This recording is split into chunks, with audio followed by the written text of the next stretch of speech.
Okay, get this. You, me, a spoonful of instant coffee, but not in the way you think.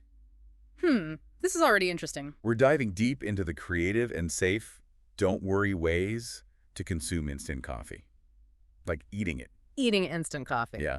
We're using this article.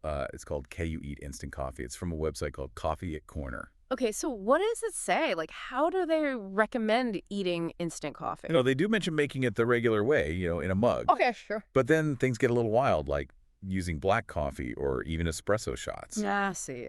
Yeah, So not exactly eating, but kind of like a super strong coffee concentrate, right? exactly. And then, hold on to your hats, they suggest adding milk or yogurt to instant coffee. Right, that's new. Wait, yogurt in coffee? I'm not so sure about that.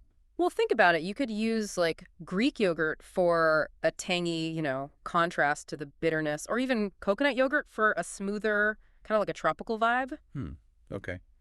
I guess I can see that working, like creating a whole new flavor profile. Right. And they also mention adding sweeteners like sugar or even coconut yogurt again. So we're basically making dessert with instant coffee now. Well, sort of. It's more about, controlling the sweetness and customizing it to your taste. This is blowing my mind. Instant coffee is way more versatile than I thought. Oh, for sure. It's like a blank canvas. And then they talk about using milk in crepes and waffles, and it made me wonder, what if you took that idea even further and put instant coffee in other foods? Ooh, like what? I don't know, like coffee-flavored granola. Or what if you added it to, like, a chocolate cake? Yeah, the bitterness of espresso in a chocolate cake. Wow. Exactly. Sometimes we get stuck in our ways of thinking about food and drink. Totally. But we got to be realistic, right? There's got to be some health stuff to consider. And the article does touch on that. Yeah, they mentioned caffeine, of course, and also, like, if you add too much sugar, for taste, then there's the whole weight gain thing. So it's not like you can just eat spoonfuls of instant coffee all day long. Well, I mean, probably not the best idea, but there's a lot more to explore than just a cup of joe, that's for sure. And actually, speaking of that traditional brewing, the article talked about how instant coffee sometimes tastes different. Yeah, they said it's often milder, not as intense. Why is that? Well, you see, instant coffee is basically brewed coffee that's been dehydrated. And during that process, it loses some of the, I think they're called volatile compounds, the things that give you that complex aroma in freshly brewed coffee. So it's kind of like orange juice, right? Like fresh squeezed versus concentrate. That's a great comparison. You still get the basic flavor, but some of the finer details are missing. Got it. But then they say to avoid cream or sugar in instant coffee. I mean, isn't that a bit strange? Their point is that, especially with certain brands, the flavor of instant coffee can be pretty strong on its own, and adding cream or sugar might mask those unique characteristics. Interesting. So it's like they're saying to appreciate the pure, unadulterated instant coffee flavor. Exactly. It's about recognizing its distinct qualities. I'm starting to see instant coffee in a whole new light, like a hidden gem with a ton of potential. Absolutely. It's not just a quick fix, it can actually enhance your culinary experiences. Okay, so we talked about all these new uses. Let's talk about the pros and cons the article mentioned. So advantages first. They talked about how easy it is to make and how fast it brews. Oh, definitely. That's got to be a major plus for those busy mornings, right? For sure.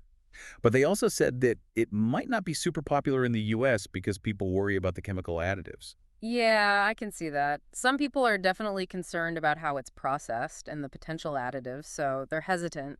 It's always a good idea to check labels and go for brands that you feel good about.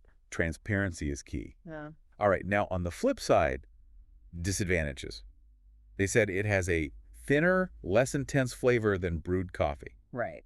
And they also talked about the calories and sugar content, especially if you add sweeteners. So moderation is key, right? Enjoy all the cool coffee creations we talked about, but, don't overdo it.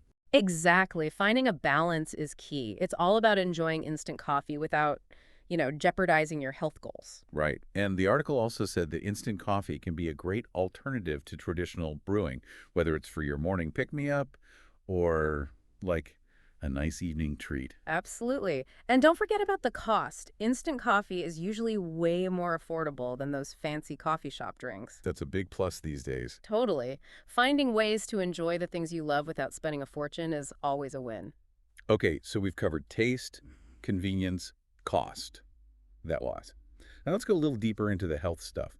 The article went beyond just caffeine and sugar mentioning some other potential concerns. Right. They talked about how drinking a lot of instant coffee, even decaf, could lead to withdrawal symptoms if you switch back to regular coffee, like headaches and stuff. That's interesting. Like, our bodies get used to the specific compounds in instant coffee. Yeah, exactly. And it just shows that it's important to, pay attention to how much you're drinking and how your body feels.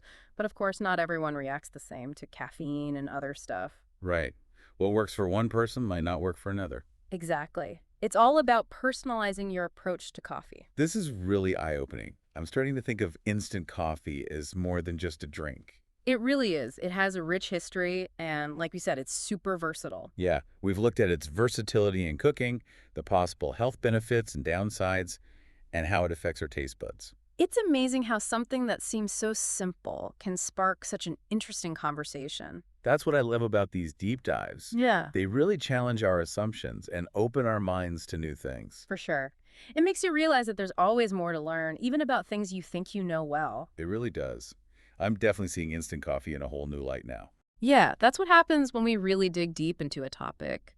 We often find there's more to it than meets the eye. Speaking of hidden depths, the article mentions this thing called acrylamide in instant coffee. Acrylamide, what's that? So it's this chemical, right? And it forms naturally in some foods, like coffee, when they're cooked at high temperatures. There's been a bit of back and forth about whether it could be, bad for you. Oh, okay. So what's the verdict on acrylamide in coffee? Like, should we be worried? It's tough to say for sure. The research is still ongoing, so there isn't a clear consensus yet. Some studies suggest that, eating a lot of acrylamide might be linked to some health problems, but other studies haven't found a strong connection. So, more research needed. Yep, pretty much. But it's something to keep in mind, and it just reinforces the idea that it's best to choose instant coffee brands that, care about quality and are transparent about how they make their coffee. Makes sense. If we're going to be experimenting with all these new ways to use instant coffee, we want to make sure we're using the good stuff, right? Exactly. And that brings us back to the whole issue of additives in instant coffee. It's a hot topic for some people. Yeah, the article mentioned that some folks avoid instant coffee specifically because of additives. I get it. I mean, some brands do use additives to boost the flavor or color or even to make it last longer on the shelf. And while a lot of these additives are probably fine, some people want to limit their intake or just stick to natural stuff. So it's all about knowing what you're buying and making choices that work for you, right? Yep, exactly. Reading labels and understanding the ingredients is always a smart move. Okay, so we talked about acrylamide, additives. Any other health concerns with instant coffee we should know about? Well, there's been some chatter about the long-term effects of drinking instant coffee regularly. But again, the research is still kind of up in the air. Some studies point to possible links with certain health issues, while others don't see a clear connection. So there are still unanswered questions about what happens if you drink instant coffee for a long time. Yeah, that's the gist of it. And it just highlights the importance of moderation and balance when it comes to any food or drink. So we can still enjoy all those cool instant coffee creations we talked about, just don't go overboard. That's the idea. Finding that sweet spot is key. Right. Which takes us back to the big question. Can you eat instant coffee? Ah, yes. The question that started it all. What a journey we've been on. I know, right? So what's the answer? Well, based on everything we've learned, I think the answer is a big fat yes. But it's not about just, shoveling coffee granules into your mouth straight from the jar. Yeah, that makes sense. It's more about, appreciating its unique qualities, right? And finding fun and creative ways to use it in your cooking. Exactly. We've seen how versatile it can be, from mixing it into yogurt and smoothies to baking with it. And of course, there's always the classic instant coffee experience, a quick cup in the morning or even a nice treat in the evening. It's like we've opened up this whole new world of coffee possibilities. But before we get too carried away, I want to go back to something the article mentioned. They said that instant coffee can be a good alternative to traditional brewing. Yeah, and we've talked about why it's convenient, affordable, and can even lead to some cool new flavors. Exactly. So here's a thought.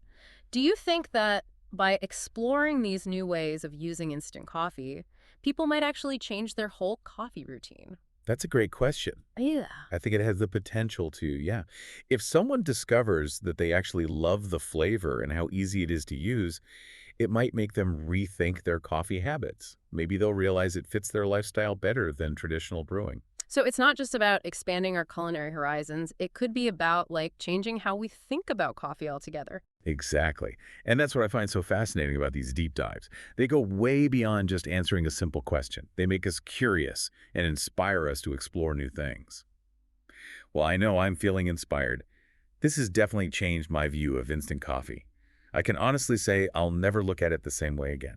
And that, I think, is what makes a deep dive successful. We've challenged our assumptions, learned new things, and come away with a fresh perspective. It really is. It's like you don't just learn new facts, you actually start to see things differently. Absolutely. And I think this deep dive has definitely done that for us today, right? Yeah. We've taken something as ordinary as instant coffee and shown that it's actually quite complex and versatile. It even challenges how we think about coffee in general. Totally. We went beyond the basics and explored everything. The flavor, the health stuff, even using it in cooking. And let's not forget the cost. Yeah. Those fancy coffee shop drinks can really add up, but instant coffee is a way more budget-friendly way to enjoy your coffee. It's so true. It's like you don't have to break the bank to enjoy the little things in life. Huh. Speaking of enjoying things, I gotta admit, I'm really curious about those culinary uses we talked about. That coffee-flavored granola sounds amazing. Yeah, that does sound pretty good. Maybe a fun weekend project. But before I get too hungry, I want to touch on one last thing from the article. Remember how they mentioned that instant coffee can be a good alternative to traditional brewing? Yeah, and we covered all the reasons why. Convenience, affordability, and even the chance to discover new flavors. Exactly. So, what do you think? Do you think people might actually change their whole coffee routine if they explore these new ways to use instant coffee? Hmm, that's a great question to leave our listeners with. It goes to the heart of everything we've been talking about today. We really challenge the idea that instant coffee is just a quick, less impressive version of real coffee. We've seen that it's capable of so much more. It can be a source of inspiration in the kitchen, a way to play with flavors and textures. It can be a healthy, affordable choice. And maybe, just maybe, it can change how we think about and enjoy coffee. So as we wrap up this deep dive, think about your own coffee habits. Could instant coffee be more than just a quick caffeine fix for you? What if you stepped outside your comfort zone and looked at instant coffee with fresh eyes? Mhm. You never know, you might find a whole new way to enjoy your daily cup.